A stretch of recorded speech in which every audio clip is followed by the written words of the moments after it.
10 pangkat 8 20 ya ada 6 dibiaskan, dipantulkan, lulus, kemudian apa lagi? Dispersi itu penguraian, dibelokkan atau di pelenturan atau salah satunya difraksi, kemudian menggabungkan atau interferensi.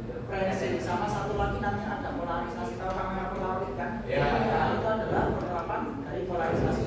Tapi di pertemuan kali ini kita akan membahas tentang interferensi cahaya. Nah, interferensi cahaya. Oke, sebelumnya kan kita sudah bahas ini toh, pengertian dan sebagainya.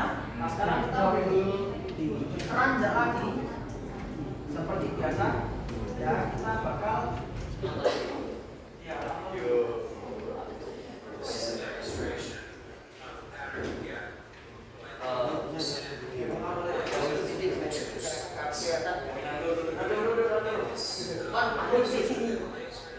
ya, ini ada sebuah laser yang sebagai sumber cahaya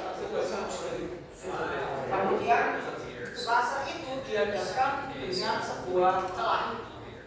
Nah, ketika dihadapkan dengan sebuah celah, maka nanti akan membentuk ada pola bilateral seperti ini. Nah, inilah yang bakal kalian pelajari itu yang namanya interferensi. Ya, nah, banyak ada polanya.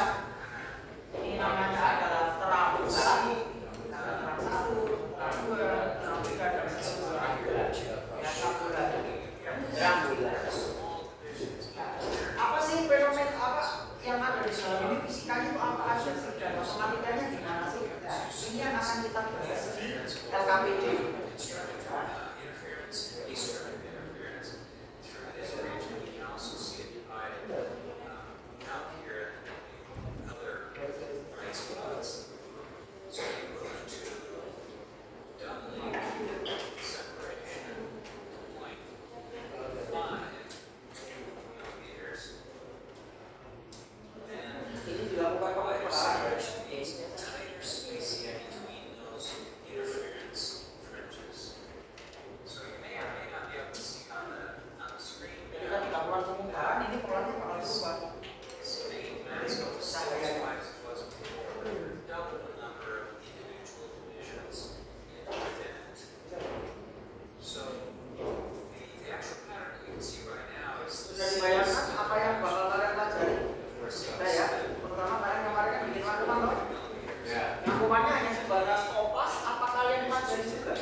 Dari video itu tadi kan pastinya kalian bakal muncul beberapa pertanyaan, betul ya?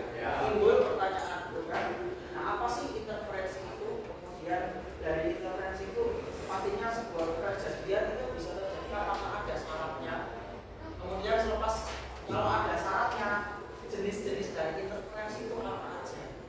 Nah, dari interferensi itu tadi bagaimana analisisnya secara matematikanya kan fisika kan dari dunia nyata juga menjadi matematika itu seperti apa aja. Nah, untuk pembelajarannya hari ini kita bakal diskusi dan sekarang saudara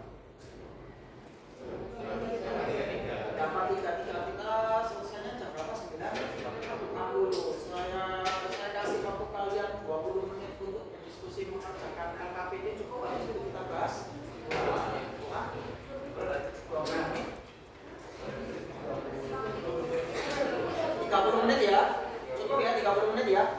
Nah, sekarang waktunya kalian berdiskusi ya tentang materi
macam-macam ada Iya.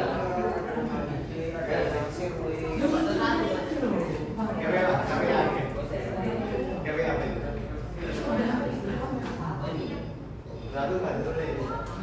Cuma ini di mana? Kayak itu saya dulu.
Apa ini dari mana?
Ada kesulitan dalam mempelajari KPD-nya?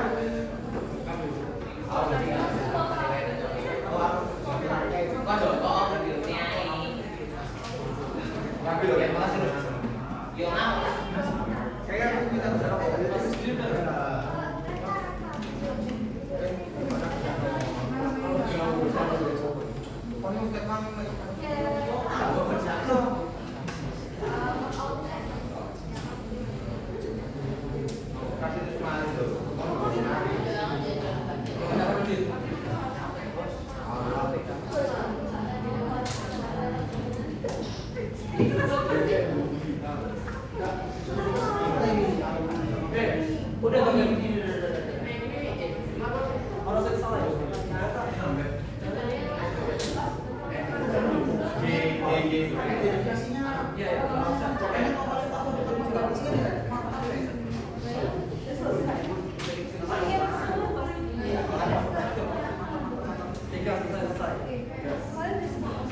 Jujur saya sih kalau melihat kerjaan kalian begini, apa namanya, komplainnya tuh yang banget tuh ini.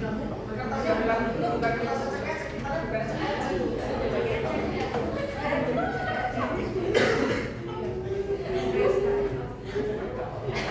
Jangan lupa dikasih nama.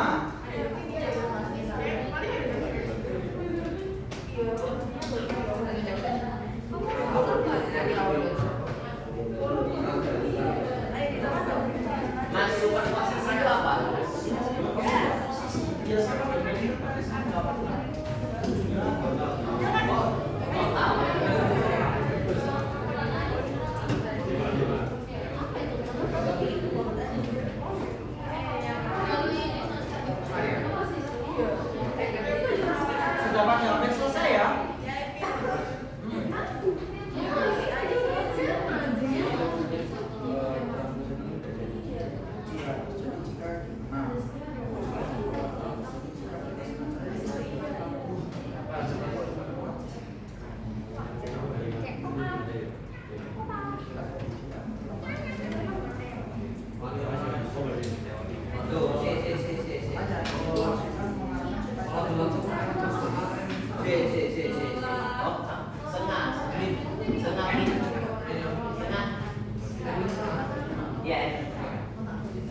Apa dulu?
Ini kalian nyeting kok. Surabaya.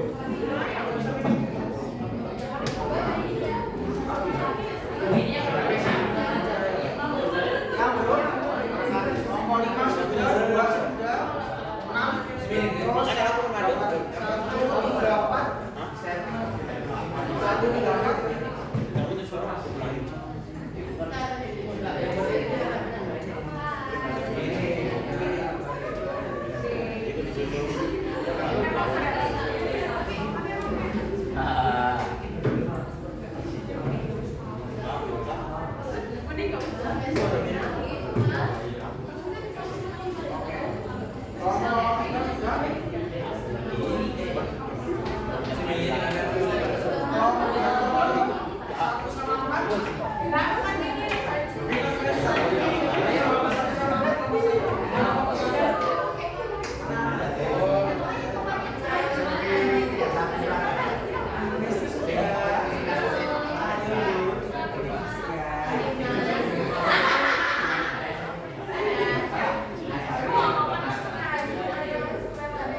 fasenya sama, amplitudonya sama, frekuensinya sama. itu baru nanti bisa dikatakan terjadi interferensi.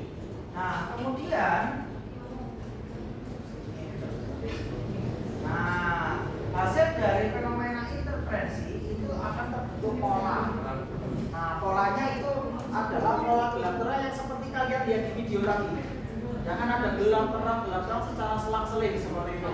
Nah, pola terang itu akan terbentuk apabila ada dua gelombangnya ini saling menguatkan atau konstruktif karena kan saling membangun konstruk. Berarti dikali dua. Ya, jadi kan kalau kalian lihat ininya kan sama. Ini ya. Karena amplitudenya ini sama dengan ini, maka amplitudenya akan naik menjadi 2 kali lipat. Bisa dipahami sampai sini? Nah, kalau saling melemahkan, destruktif. Kalau saling melemahkan, ya. Kalau destruktif, ini ke atas, ini ke bawah. Iya, hilang.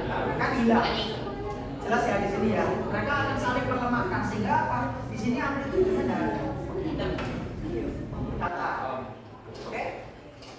Nah,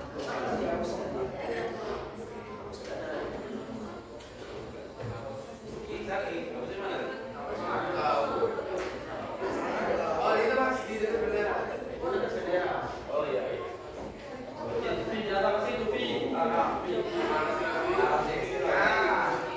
ya. Kemudian jenis interferensi. Interferensi itu ada 4 ya. Interferensi itu ada 4. Nah, itu dibagi berdasarkan apa namanya pakai alatnya dan terjadinya di mana. Yang pertama itu adalah interferensi Fresnel. Kalau Fresnel itu melibatkan 2 cermin. Dibantu ya. Ya, pemantulan pada 2 cermin di mana nanti bayangannya ini kan bayangannya ya. Nah, bayangannya ini akan menjadi sumber baru, sumber cahaya baru. Kemudian ini dibebaskan sehingga nanti terbentuk pola gelap terang. Bisa dipahami? Cahayanya dari mana? Cahayanya dari ini. Akibat, kita balik dulu ke pemantulan. Kalau di pemantulan itu kan tentunya kita harus memenuhi hukum Snellius. Jadi kan ini mantul ke sini, kemudian kan menurut hukum Snellius kan seperti ini loh. Ya, ini kan adalah garis normalnya. Nah, hasil pemantulannya ini berkasnya itu diteruskan. Oh iya. Bisa dipahami sampai sini. Ini kalau interferensi Fresnel memanfaatkan pemantulan cermin yang mana bayangannya ini akan menjadi sumber seperti itu. Saya masih bingung sumber cahaya. Apa center di mana di Ya. enggak bisa di sini bisa Saya kasih dulu ya.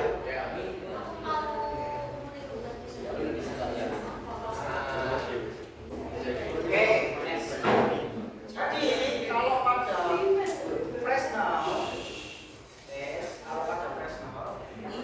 ini kan sumber utamanya. ya.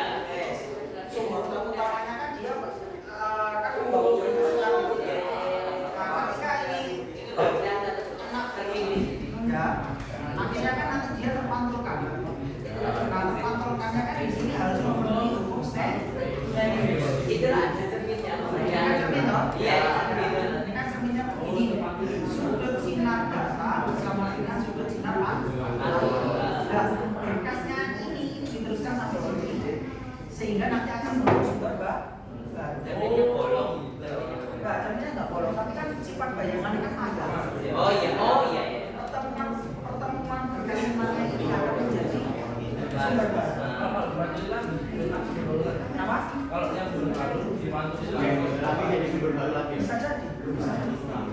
Jelas ya sampai sini ya. Cuma ini 2 cermin aja. Iya, 2 cermin ya. Oke. Nah, sekarang yang berikutnya adalah yang menjadi fokus kita di pertemuan kali ini, yaitu celah ganda. Nah, celah ganda. Ini adalah materi yang sering keluar di ujian. Sebenarnya secara matematika ini mudah, tapi mengubah fakta di dunia nyata menjadi formula matematika itu bukan hal yang gampang, ya. Jadi harapan saya adalah ketika kalian mempelajari ini, ketika di ujian kalian keluar dari zona remedi. Amin. Ya. Nah, sekarang kita akan mempelajari tentang intervensi pada celah ganda yang dilakukan oleh Thomas Young. Ceritanya adalah di sini ada sebuah sumber cahaya, sumber penyambung. Kemudian berkas-berkas cahayanya ini dia akan tutup celahnya. Iya. Nah, menurut prinsipnya Huygens, bacanya Huygens atau Huygens, ya, ketika ada sebuah berkas menumpuk suatu celah sempit, maka dia akan menghasilkan seolah-olah menghasilkan sumber gelombang baru. Nah, sampai sini. Iya. Nah, karena di sini celahnya ada dua, maka di sini otomatis akan muncul dua sumber. Nah, dua sumber yang keluar dari celahnya ini tadi, mereka akan saling bertemu. Nah, maka akan terjadi interferensi. Paham sampai sini? Berarti setelah satu itu pasti bakalan ketemu di jelas ya, maksudnya jalurnya. Berkas saya dari sumber satu dan sumber dua pasti akan ketemu. Masih ada Cuma nanti kan ada gelombang. pola-polanya, gitu ya. Nah, berikutnya, nah, kalau cincin Newton, itu interferensinya dia melibatkan dua jenis lensa yang berbeda. Yang satu namanya adalah Planck konkav. Planck konkav yaitu adalah yang satu sisi ini datar, yang satu sisi ini cembung. Ya, cembung. Yang dijadikan satu dengan kaca pelan paralel. Dia menerbitkan sinar datang yang didatangkan secara tegak lurus. Dan nanti pola yang terbentuk berupa lingkaran. Gelap terangnya itu. Oh iya. Ya. Nah, terus yang berikutnya, Iya betul. pernah lihat ilmu sabun? Iya. Itu kan ada warna-warnanya. Nah, itu adalah salah satu jenis interferensi lapisan tipis. Ya.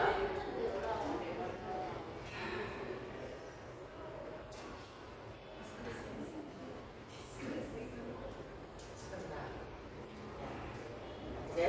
Nah, kalau pada lapisan tipis ini terjadi beberapa peristiwa. Yang pertama, ada sinar datang ini. Kemudian sama lapisannya ada sebagian dibiaskan, ada yang sebagian dipantulkan. Oke. Kemudian yang dibiaskan ini tadi sama lapisan bagian bawah dipantulkan lagi. Ya, dipantulkan lagi, kemudian dibiaskan lagi sehingga nanti akan muncul dua sumber sumber pertama dari pemantulannya, sumber kedua dari pembiasannya, pemantulannya di sebelah sini. Makanya karena ketika panjang ada sebuah gelombang masuk ke medium yang berbeda, maka panjang gelombangnya akan berubah. Enggak ada pembiasan kan berubah ya. Nah, ketika berubah dilaporkan lagi, pas keluar berubah lagi.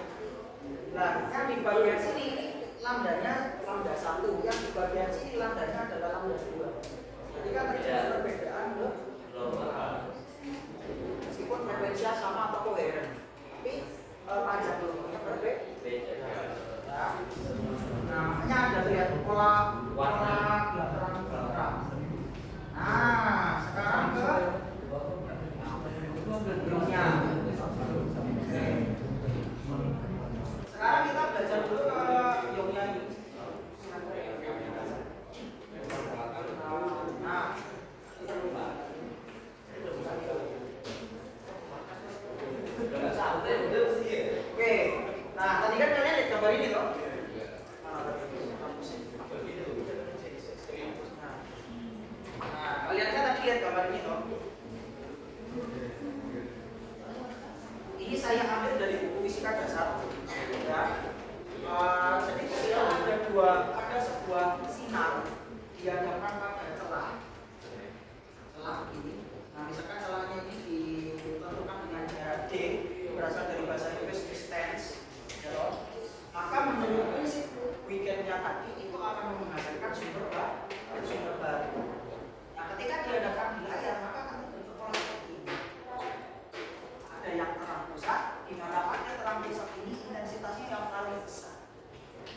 kemudian ada gelap, terang, gelap, terang, gelap, terang, dan seterusnya. Sampai sini bisa dipahami.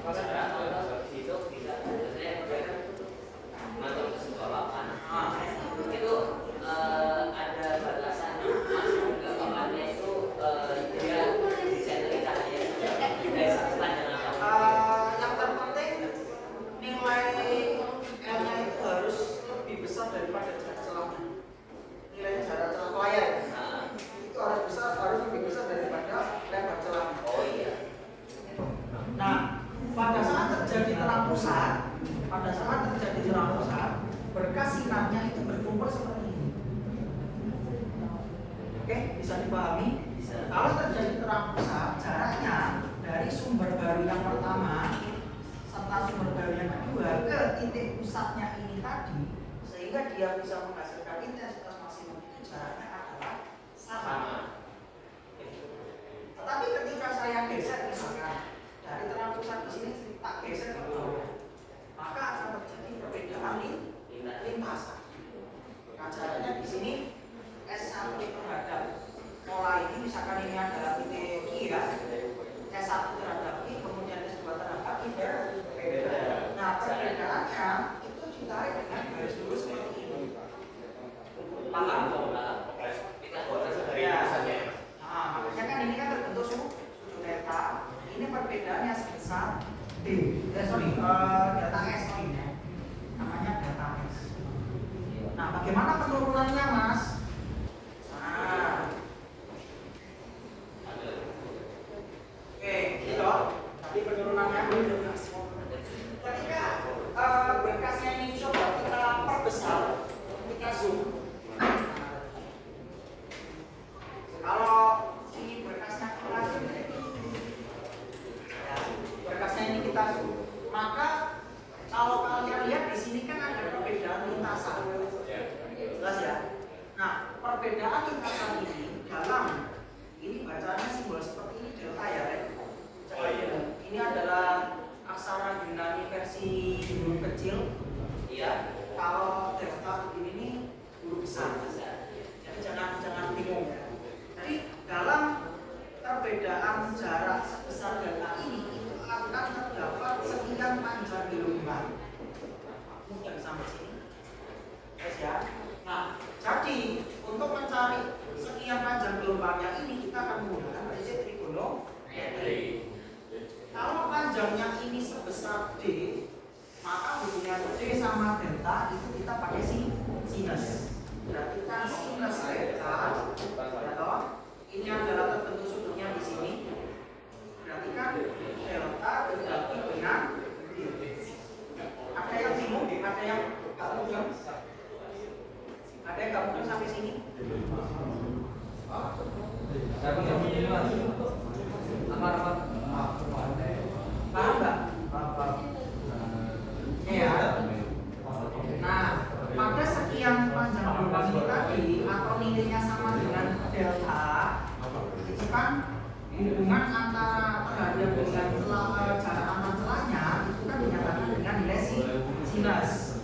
Maka besarnya perbedaan ini tadi, perbedaan lintasan antara ini sama ini, yang perbedaannya itu adalah ini, yaitu delta sama dengan D sin T delta. Jelas sampai sini? Yes ya. Nah, pada D-nya ini tadi yang merupakan S2 dikurangi S1 atau perbedaan celahnya itu terdapat sekian panjang gelombang. Makanya di sini ada rumus N lambda sama dengan D sin T delta. Yang F ini adalah keliparan bilangan bulan. Kalau 0 berarti pada terang pusat, kalau N-nya 1 berarti terang terang, dan seterusnya. Kalau 2 berarti terang ke bingung nggak? Enggak ya? Beneran nggak bingung? Kenapa kalau yang di mix? Karena untuk gelar pertama dimulainya dari setengah 6. Makanya kalau gelar pertama kan 1 min setengah. Iya. Oh iya. Ya. Oke. Nah, sekarang kan bahasa kami ini ya.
pola Ganganto disebut sebagai pola konstruktif.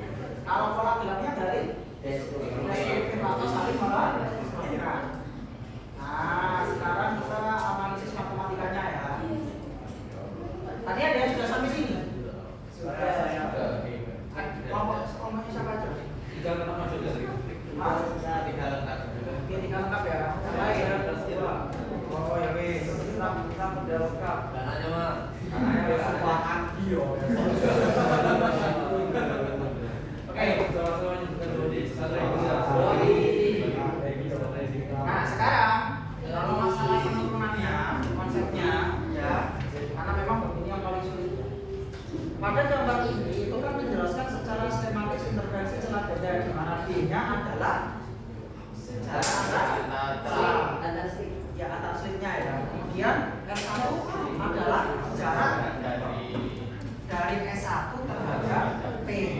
Kemudian untuk yang kedua adalah S2 terhadap P.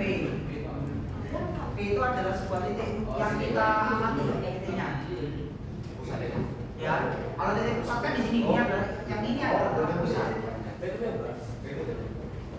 Kalau titik P-nya ini adalah titik pengamatannya.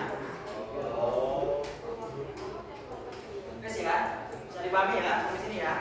Nah, kemudian L itu adalah jarak dari celah ke layar. Nah, Y-nya ini itu adalah pola terang atau gelap pada titik P yang terjadi terhadap terang pusat. Berarti Ya kan ini kan pola yang pengamatannya ini tadi atau gelap terang yang terbentuk yang kita amati. jaraknya berapa ya? Itu kan pastinya memiliki jarak terhadap terang Iya, iya. pusat yang kita pilih sebagai Iya, makanya iya. Yes, ya. Nah, mana tadi? Maka ya di titik P-nya ini tadi, titik P-nya berarti kan yang bawah ini lebih besar daripada yang atas. Sehingga tantangan ini jawabannya adalah lebih besar. Nice. Ada yang betul? Betul ya. Nah, sekarang sekarang kita zoom. Maka secara matematis pada gambar 11 terdapat keterkaitan antara lebar dan pancelah dengan beda lintas satu. Ini sudah dibahas kan ya? Sin theta sama dengan delta per D. Di mana deltanya itu terdapat n lambda. Maka pada jarak sebesar delta terdapat perbedaan panjang gelombang akibat selisih panjang lintasan, yaitu sebanyak n lambda. Maka delta sama dengan d sin theta sama dengan n lambda. Paham nggak? Paham. Udah. Pemilih nanti kalau tapi saya kasih nanti filenya. Bebas boleh Pak. Baca ya. Dengan jawabannya. Iya mas. Ya. Nah, dengan n itu merupakan bilangan bulat selisih panjang gelombang. Untuk hasil interferensi konstruktif atau pola terjadi apabila kedua gelombang saling menguatkan. Maksudnya saling menguatkan itu gini loh. Nah, nomornya ini mereka saling menguatkan dulu. Paham ya? Ini kan yang saling menguatkannya kan di sini. Jelas ya di sini ya. Itu kenapa Mas saling menguatkan? Kan konstruktif dong. Kalau konstruktif kan dia akan saling menguatkan sehingga semakin terang. Soalnya dia standarnya sama. Terus ya. Nah, sehingga nilai deltanya sama dengan n lambda. N sama dengan 0 untuk terang pusat, sama dengan 1 untuk pola terang pertama, kedua untuk pola terang kedua, dan seterusnya. Ya. Nah, kemudian kalau kalau polanya destruktif atau saling melemahkan, nah itu kan kalian lihat perbedaan gambarnya. Yang atas ini saling menguatkan, yang bawah ini kan saling menghilangkan, saling menolkan. Soalnya kan ini kalau begini, ini kan mereka saling menghilangkan. Ya, kalau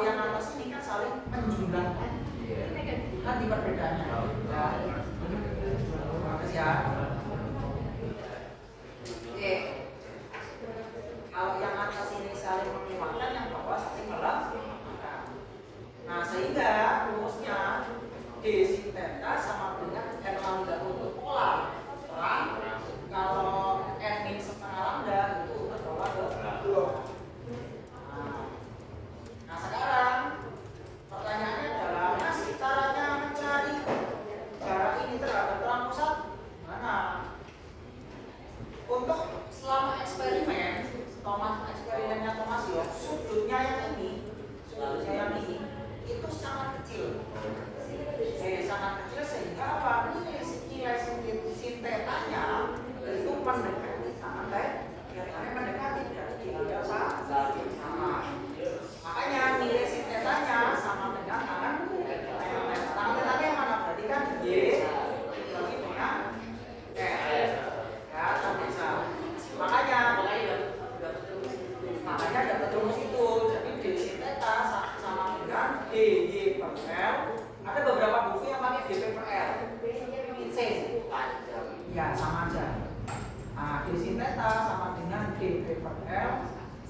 Kalau untuk pola telang berarti rumusnya adalah N lambda. Kalau untuk pola telang berarti N min setengah lambda.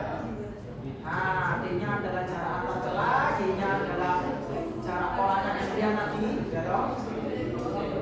C, sampai sini konsepnya yang bingung apa enggak? Ada bingung mas? Kenapa tuh yang kuning sama? Kenapa? Ini geometri.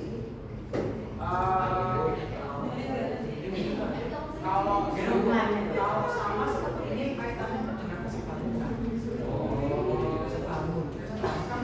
Oh iya.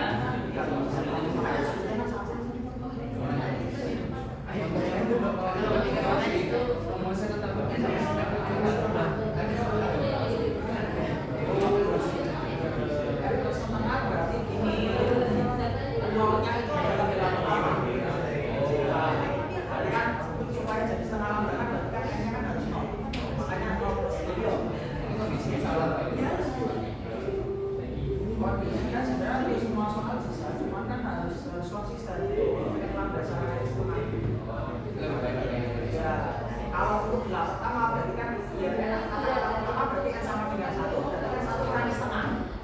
Ya lebih mudah seperti itu. Nah, sekarang ada yang nanti sudah sampai latihan soal? Ya. Oke. Nah, sekarang kita bagi ya.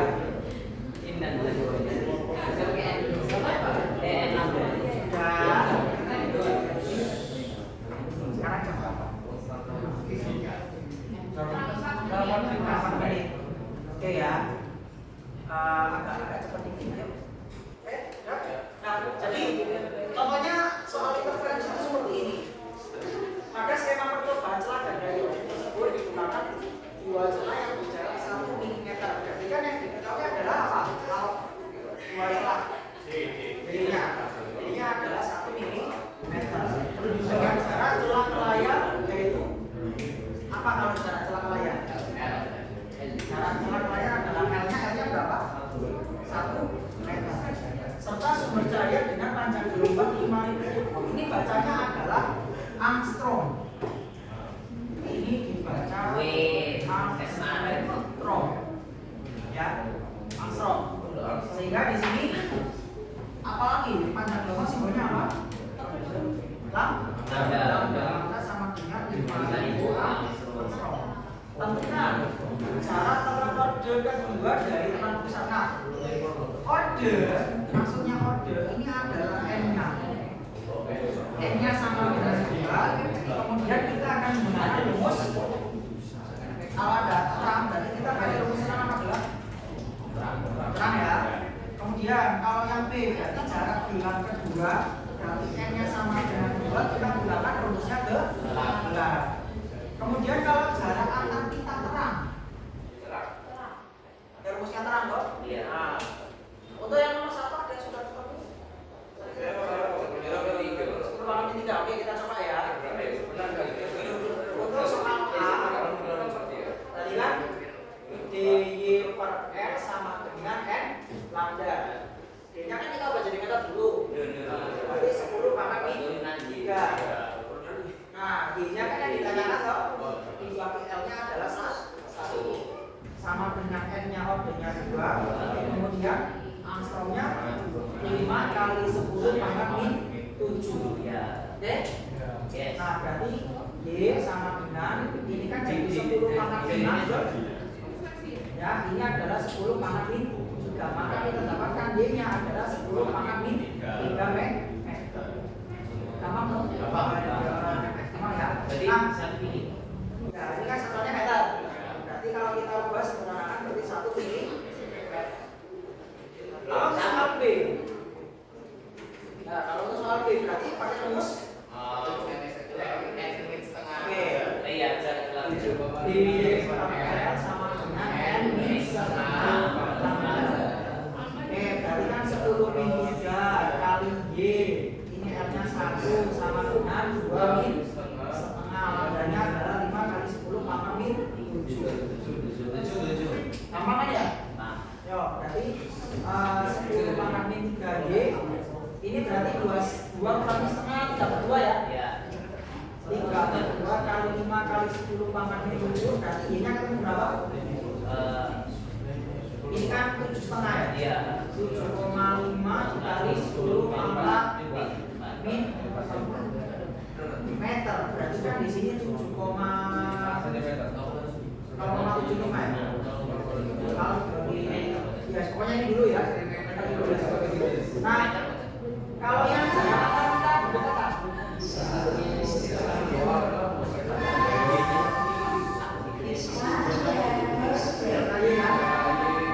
berarti kita harus cari rumusnya dulu ya. Kalau kita membalikan Y per L sama dengan L lambda, berarti Y-nya sama dengan L lambda kali KL per D. Kalau dua kita berdekatan, berarti kita akan dapatnya N yang pertama itu adalah order kedua, N yang keduanya adalah order pertama. Jadi N1 N2 ya, N2 lambda L per D. Ini pun juga N1 lambda L per D. Ini kan? Iya, iya. Soalnya bisa ya. N2 min N1 lambda L per D. Nah, berarti kan di sini 2 min 1 lambdanya adalah 5 kali 1